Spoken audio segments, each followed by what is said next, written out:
Broiler মুরগির পাতলা ঝোল আর খেতে ভালো লাগতেছে না। ওয়েট। আসসালামু আলাইকুম আমার কিউট কিউট ভাইয়া ও আপুদের সবাইকে জানাচ্ছি নতুন বছরের শুভেচ্ছা। আশা করি সবাই ভালো আছেন। আমি আলহামদুলিল্লাহ আল্লাহ তাআলার রহমতে অনেক ভালো আছি। Welcome to my page Shayla's life.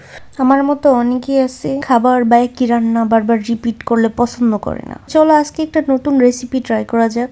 আমি আমার মতো ট্রাই করছি একটু নতুন করার। প্রথমে হচ্ছে একটা ফ্রাই প্যানে তেল গরম করে মুরগির মাংসগুলো ভালো করে ভাজে নিয়েছি।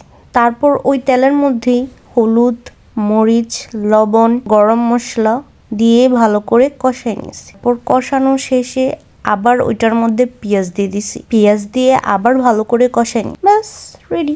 আশা করি সবার ভালো লাগবে। প্লিজ সবাই বাসায় এটা ট্রাই করবা এবং জানাবা কেমন হয়েছে, কেমন লাগতেছে। সবাই ভালো থাকবে। আল্লাহ হাফেজ। আসসালামু আলাইকুম।